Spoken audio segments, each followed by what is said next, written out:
I'll start putting this frame back on here.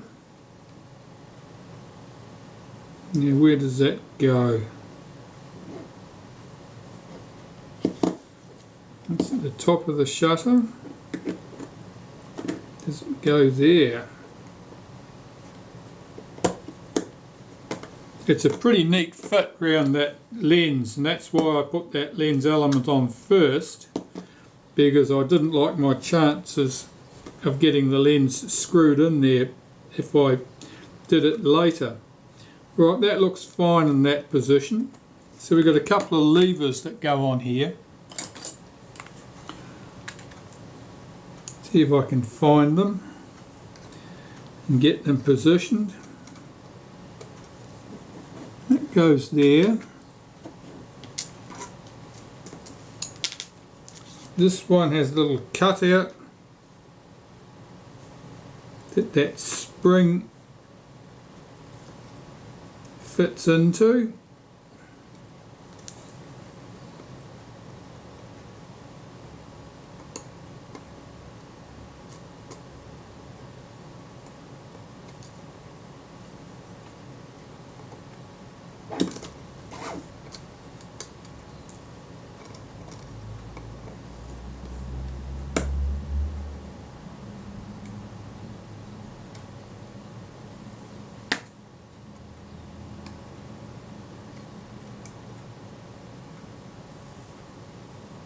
Oh, it's not a very satisfying sort of arrangement, is it?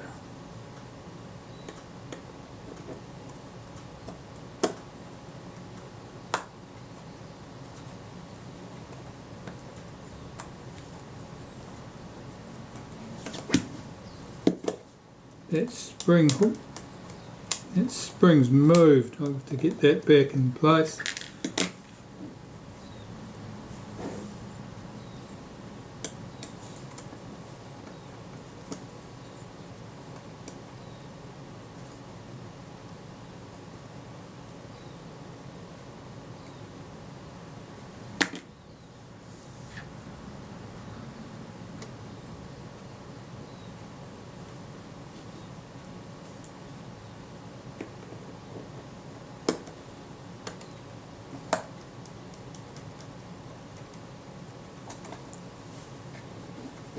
It doesn't really seem to be sitting down correctly. Let's get a screw or two in here and see what happens.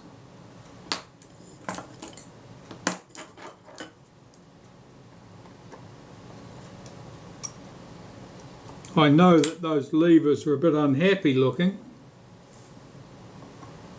I don't know whether that will cause a problem.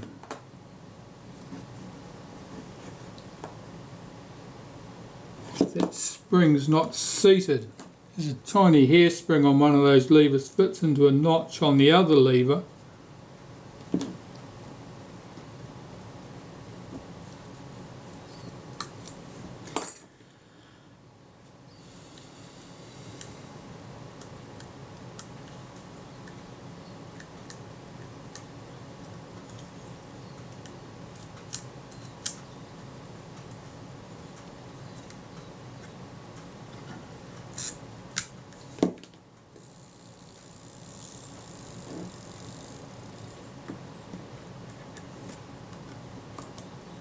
No, that's not right. That's just not right.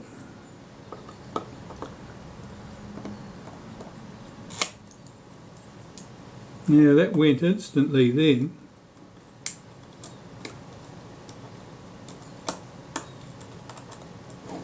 Oh, that spring's definitely out of position, I can see it.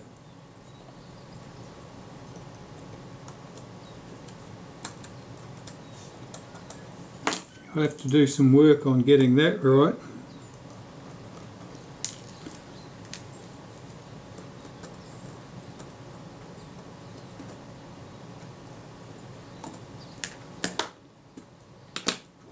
Yeah,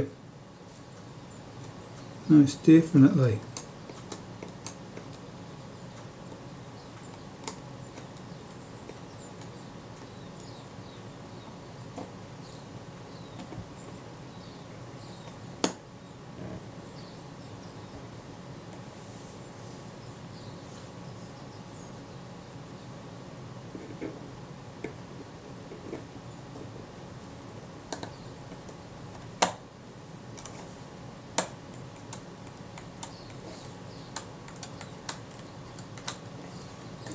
think it's right this time.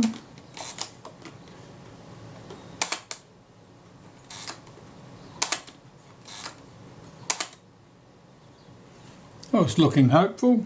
I'll put those screws back in. We'll see if things continue to behave.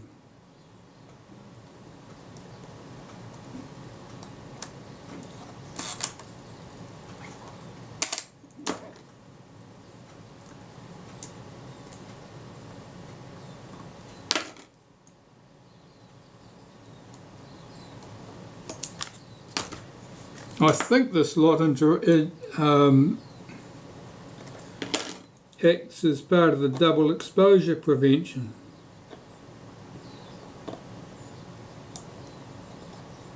But the two levers are quite distorted looking. They've certainly had a hard life. So it's not abundantly clear exactly what shape they were earlier in their existence. This screw looks like a replacement to me. It's a different thread pitch, different shaped head. I think the original screw probably stripped out, someone added that one.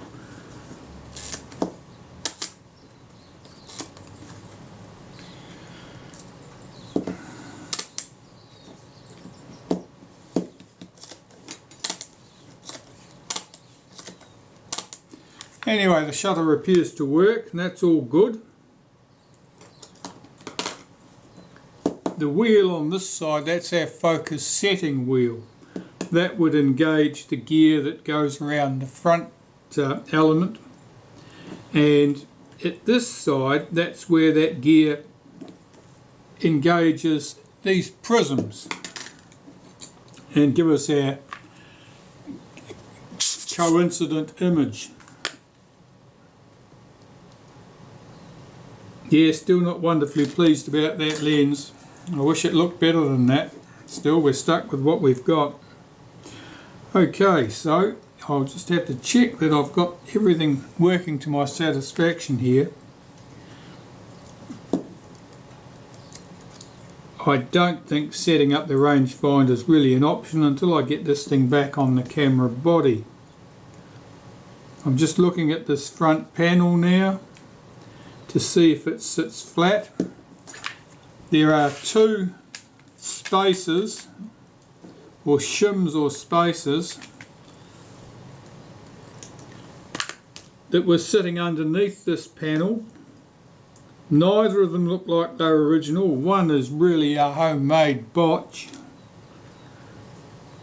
and I presume they were there to make something move more freely. This lever appears to move quite freely now.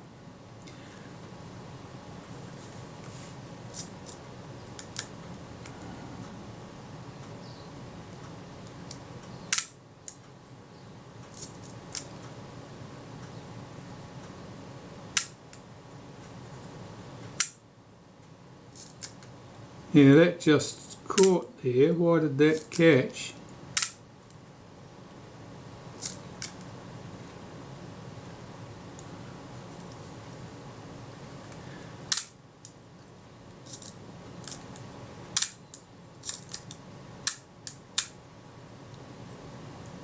Yeah, this front panel catches the cocking lever as it comes back.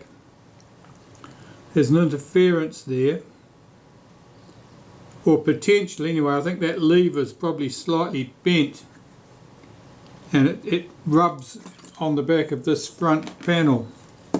So I'll take it off. I'll see if I can straighten that lever out, get it to sit flatter. I would much rather do that than start adding shims, though I might come back to that. It's much to be preferred that things are the proper shape, the shape they were intended to be, rather than you start shimming things out because things are not the shape they were intended to be.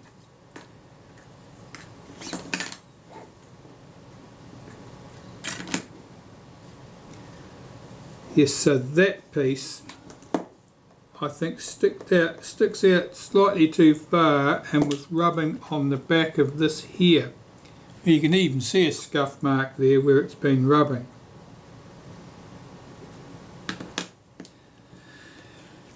So I would rather not shim things if I don't have to. Here's that thing there. Is there undue play in this? Was this front panel sticking up and forcing that thing forward? There may be, this may be slightly raised. It's difficult when you're working on a camera that's 85 years old and it has had probably plenty of time to suffer a little bit of abuse.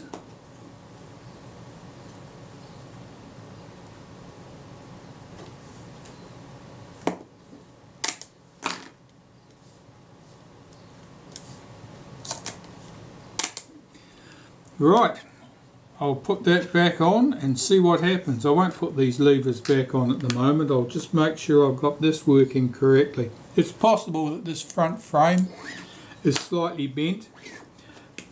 Certainly the front mount on the shutter here was slightly bent. That would be the result of typically the camera being dropped at some stage. These sections are all made of brass. Some of them are quite thin in cross section.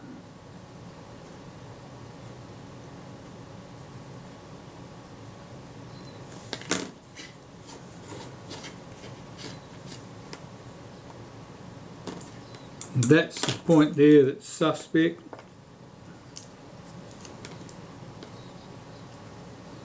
That lack of nickel plating at that point, now someone's gone out of their way to scrape that back, I would say. I'm not sure that that's a natural wear mark. I think somebody might have scraped that back.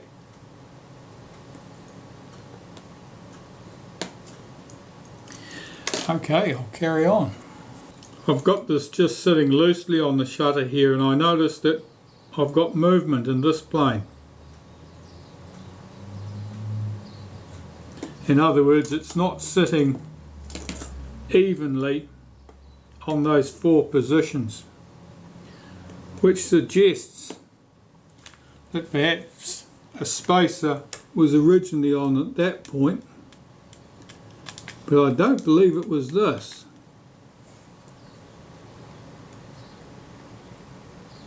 The hole in that's too big for a start.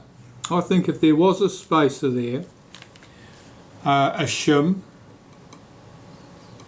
that it would have had a smaller hole to keep it centred on that post. Well, there's been a brief interlude of about 12 months or close enough, and this has just been sitting in a box waiting for me to get back to it.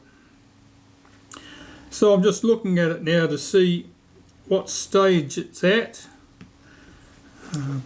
I think last time I was looking for a washer to go under one of the four positions here to make sure that this plate sat level and even, and it appears I've achieved that, and the screws are back in place and this is all looking good. You'll notice that I did get the spring on that lever. I was able to get that tucked in there. Exactly what I had to do, I'm not too sure now, but it did happen. I don't think it was complicated. I don't think there was anything to show you really. It was just the case of getting the end of the spring to sit in the groove and get everything screwed down at the same time.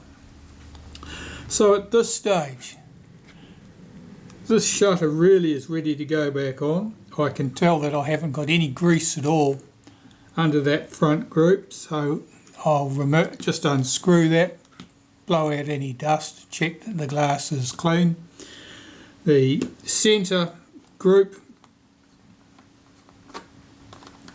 is as we left it. I can see there when I catch the light reflecting on the surface that it's got that tracery of what I presume was the damage from fungus on there. That's not going to go away, but also, as I said, well, it doesn't look pretty to look at. Looking through it, it causes no problems at all. I think you could say that it is, the pattern is etched into the naturally formed coating, which I presume is the glass oxidising.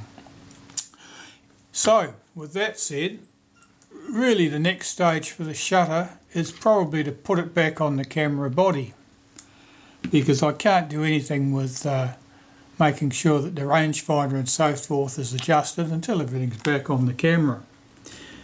Looking at the shutter itself here, you can see marks here and here, scratch marks for alignment, and down inside here, where you probably can't see, there's a little line here marked for infinity, and on that wheel, on that little brass wheel that you just catch peeking out through the end there are scratches on that to line up with a scratch on the body of the shutter or the front plate. And that was where those lines were marked to line up at the infinity focus position.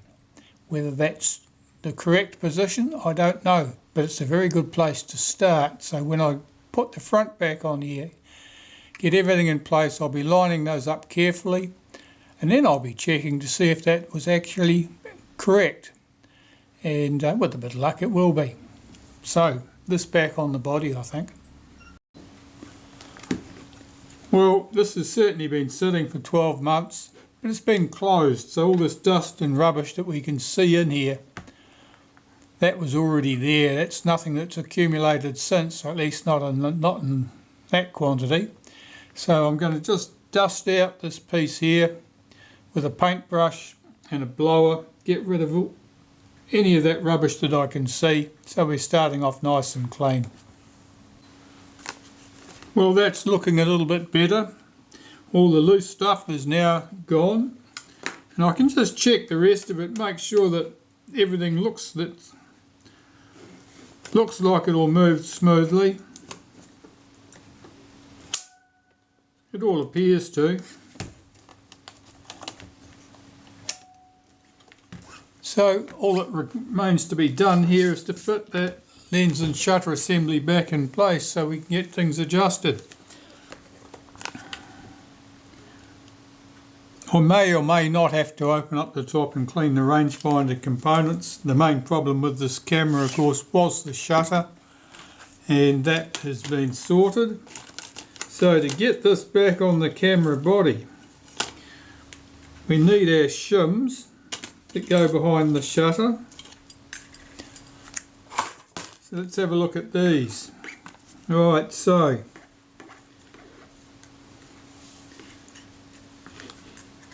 normally I wouldn't want the thinnest of the paper shims exposed on the outside as I'm putting the shutter back on the camera, because I'm likely to end up tearing it. So we'll take the thickest of these ones, which I think is this one, put that on there first. Put the thin ones on next.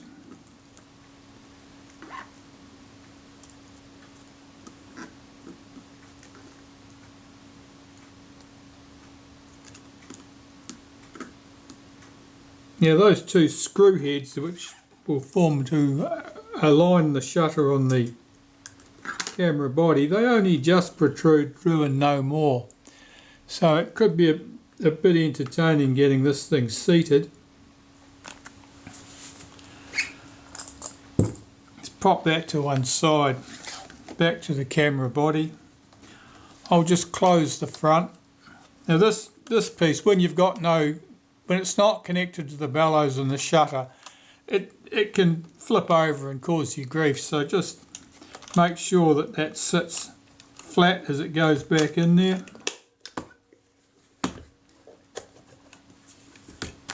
just looking at my retaining ring here, it's a bit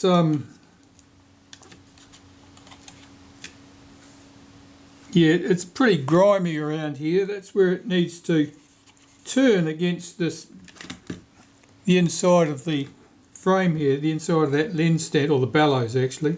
So I'm just going to clean those surfaces up, and I may give them a smear of something to make sure that that moves freely, because otherwise it's going to be difficult getting this rotated down inside the hole in order to get the lens screwed up. So I'll just get some naphtha and a cotton bud, clean this up, check that it'll run smoothly on the back of the lens, and make sure that this will move smoothly on the inside of those bellows. So let's see if this, oh, those marks come off straight away, so that's a good sign.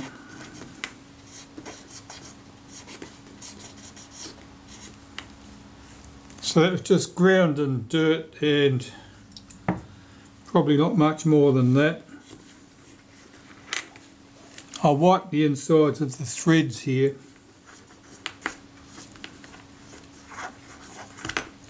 Don't want any undue resistance when this screws onto the back of the shutter, because it's awkward enough trying to get these things screwed back in place without having to fight as well. So let's try that on the shutter.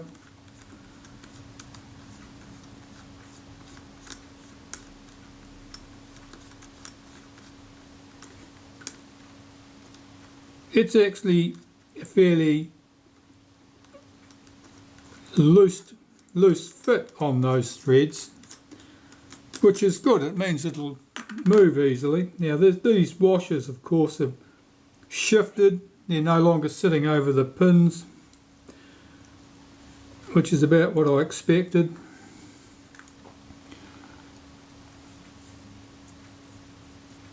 These shims were almost certainly put in here to match the shutter and lens assembly to the body.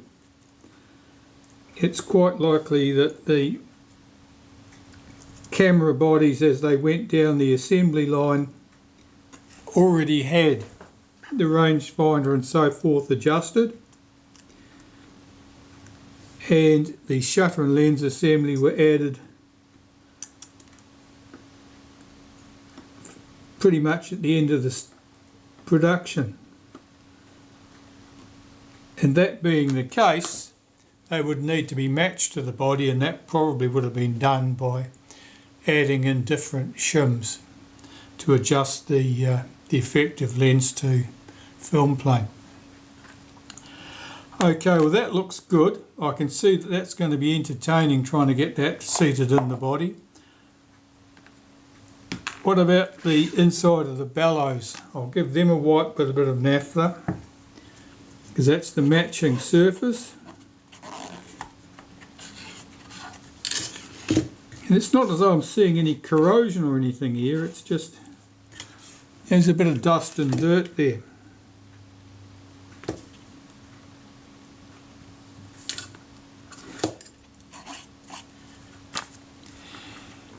Now if that retaining ring had been locked with any lacquer, then that could have caused problems. It would have been very difficult to get that out.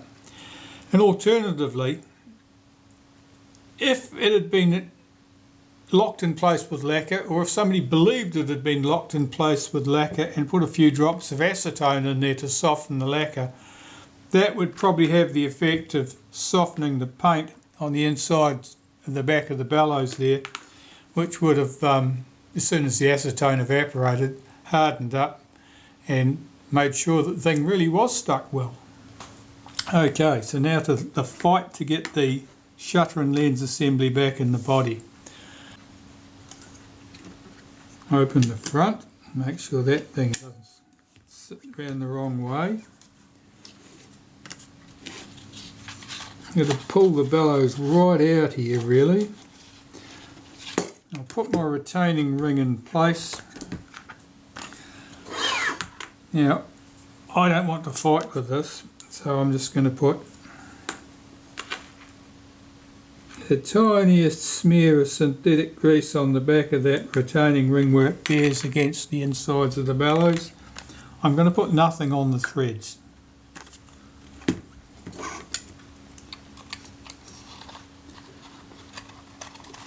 Get this ring seated in there. You want to make sure it's not sitting on top of the last pleat of the bellows, otherwise it'll be difficult to do up and it's likely to cut through the bellows. That looks good.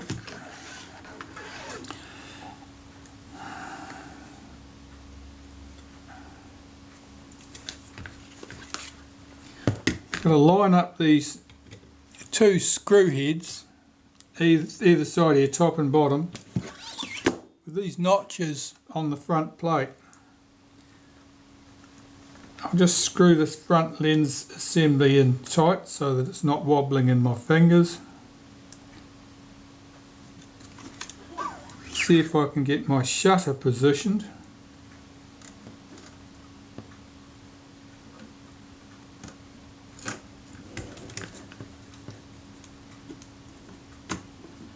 Okay, that's firmly engaged there. Now with that firmly engaged, can I pull the bellows up to it and get the retaining ring started? Possibly.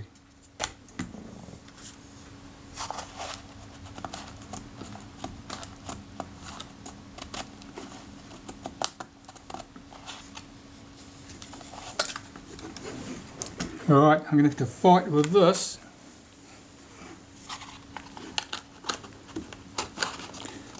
In an ideal world, I'd have a magical lens spanner which sat neatly down in there, engaged with that ring, and was easy to manipulate. Of course, in practice, I don't have such a thing. Now, getting this thread started is the challenge.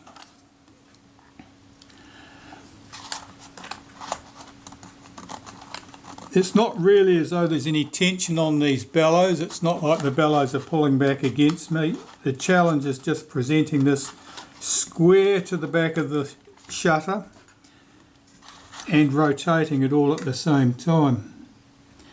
And I can see that that retaining ring is sitting on top of the last pleat of the bellows instead of underneath it. So I'm going to have to sort that out.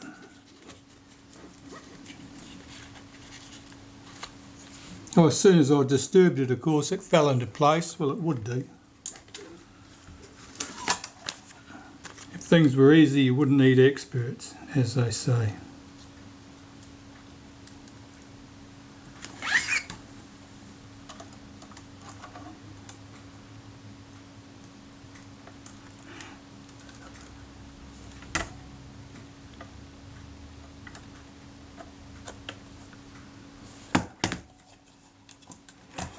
That's in place. Life would certainly be easier if there was another couple of screws or something in here that held this firmly to the front standard while you were getting. But the way cameras are built, that's not how it's done.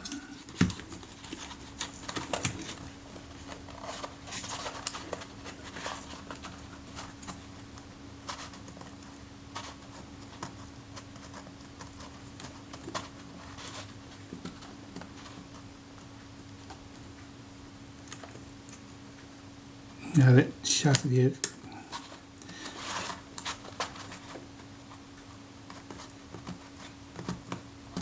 I'm just attempting to shuffle that retaining ring around with my fingers on the inside of the bellows.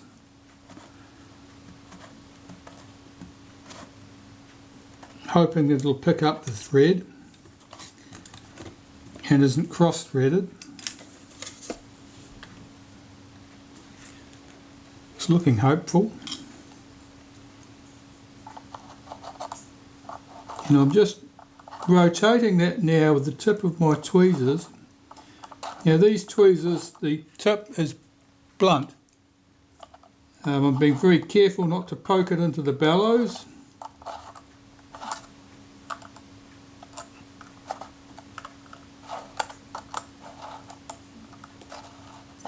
and that is tightening up.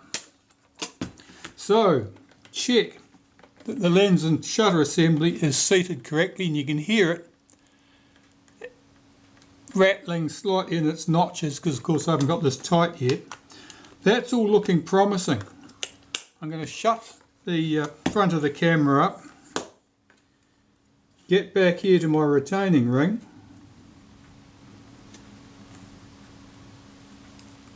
this is still fairly loose and I can move that easily. Pull those bellows back slightly, because the last thing you want to do is puncture the bellows, which with whatever tool it is you're using to do this. I've got a lens spanner that I'll use, but it's cumbersome and it's going to rub against those bellows as it goes around. That's looking pretty good. I think I'll find my lens spanner now for that last bit of tightening. Well, here's my lens spanner.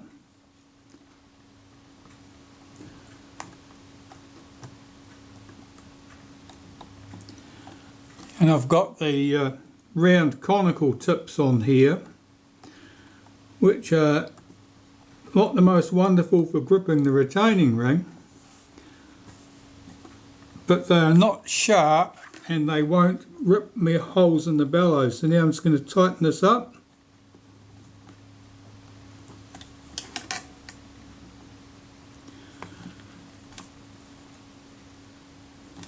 Right, that's snug. That's not coming loose.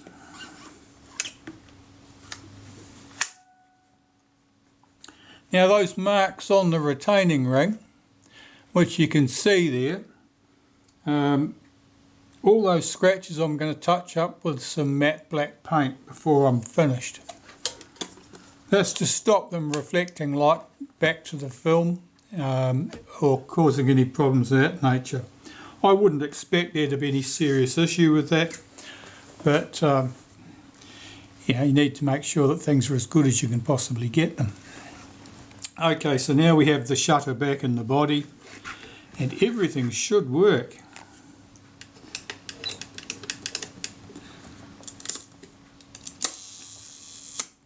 Sounds very promising to me. Okay, so our next what I really need to do is finish cleaning this lens up here, putting in some grease for this front group, and then seeing about adjusting the rangefinder.